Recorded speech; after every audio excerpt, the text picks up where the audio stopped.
with Christmas on Crestline. I'm here with David. And David, can you tell the folks who you are and what you do? My name is David Falkman. I'm the president of Christmas Animatronic Magic. So our company makes animated characters that actually interact with your patrons. So. Very cool. We've been...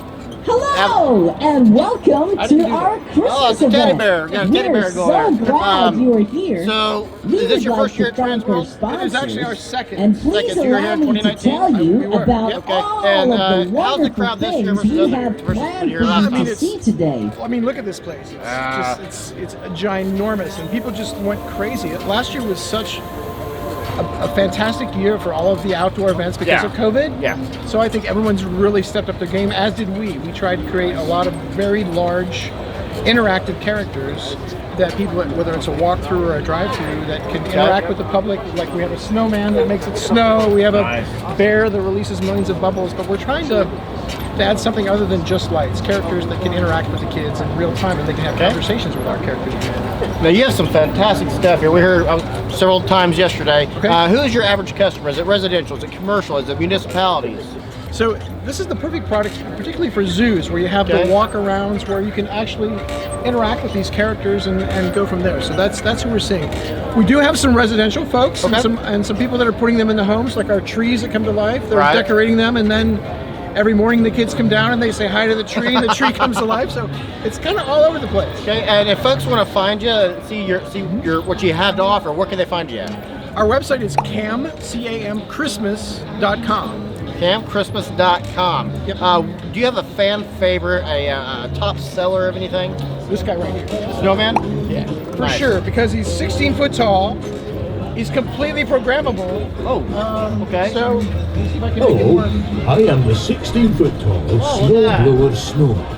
What else can he be programmed to do? Anything. And what's amazing about our product is, if somebody Even buys one of our say a products Christmas and on Tuesday they land a sponsor, they send us an email with a new script thanking the sponsor. We reprogram it, send them an email back, they drag it onto an SD card, and it completely reprograms the character's voice, motion, and of course makes it snow. Ah, very cool. And then want to rent it out. Okay. Every time they run it out, they can send us a script, and we create a new customized programming message song, so that you're not stuck with it saying the same thing. Right. It can be custom tailored to your event. And when someone buys that, how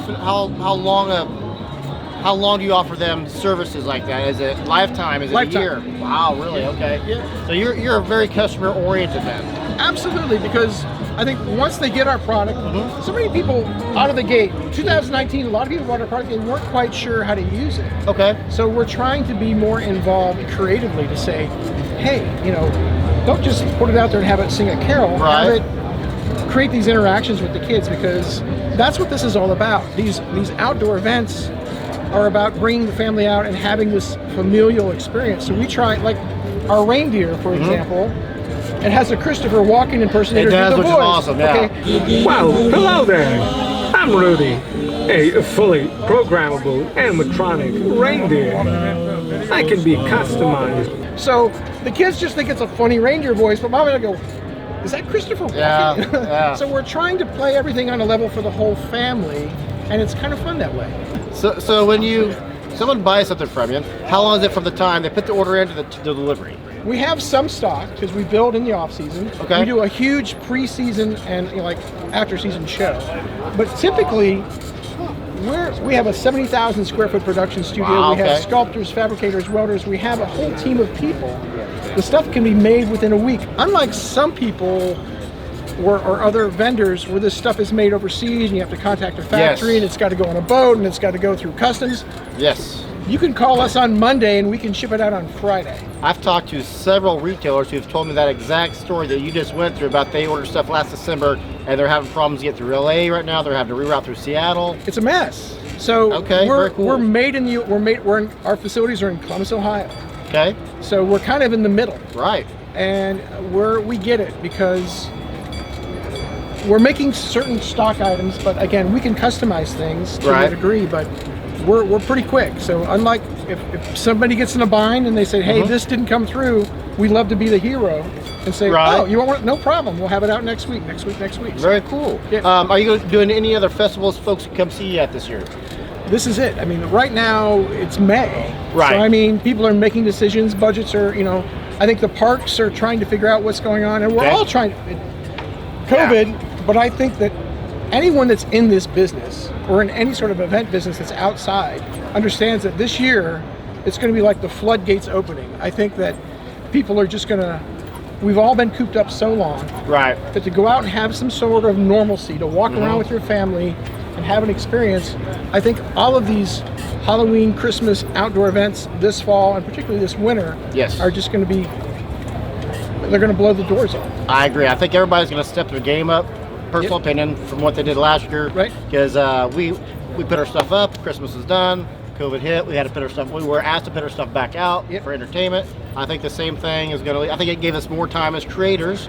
I assume you're in the same boat, give you more time to create.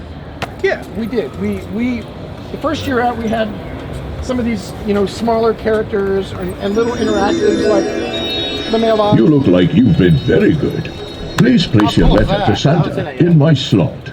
But again, you encourage the kids to write a letter, you put it in. Right. You have mom and dad write the email in the back, they copy it, they send it to them. There's all kinds of ways like that, but we started out with these little guys. Right. And then we're like, well, wait a minute. If we're doing a drive-through or if we're at a zoo, they want that big wow factor piece. Right. And we have the ability to deliver that in a way that it can sing and talk and promote the event and tell people, hey, make sure you tell this. They inform, they entertain, and they interact with people, which no other product out there is doing right now. Very dang cool. Can you give the website one more time? Sure. Christmas.com. Can you think of anything cool about your company I haven't brought up, I haven't asked you, but it needs to be said? Boy, I mean, we're here to create those little. The reason the company's called what it's called is we're trying to create those little magical interactions. Nice. So everyone's on a video screen, on their phone, whatever. But if we can have, you know, in the streets of New York, in Central Park, we had this reindeer behind you. And we had him programmed to talk to the kids. So they'd walk up and he'd come out of it and he'd say, hey, have you been a good boy this year, blah, blah, blah. And we have the ability to program different responses to the kids in real time, so they get to talk to a reindeer. They get the reindeer asks them what's going on for Christmas and all this other stuff. So that's what we're all about. Very cool. There's a nostalgia to what we're doing. Yes. So we're trying to go, you know, I'm an old guy, so I used to go to the malls. I used to go and they had all this stuff. Nobody does it. Nobody does that anymore. Right. And then the malls are like, hey, everyone's going to that. No one's going to the mall. Well, why go to the mall if they're not going to provide these experiences? So we're trying to bring that back to a simpler, you know, different time that we all can relate to. That's how memories are made. Absolutely. Well, David, I appreciate you taking some time with us today. Thank you so much. We really appreciate everything. Absolutely. We'll see you in the next interview, folks.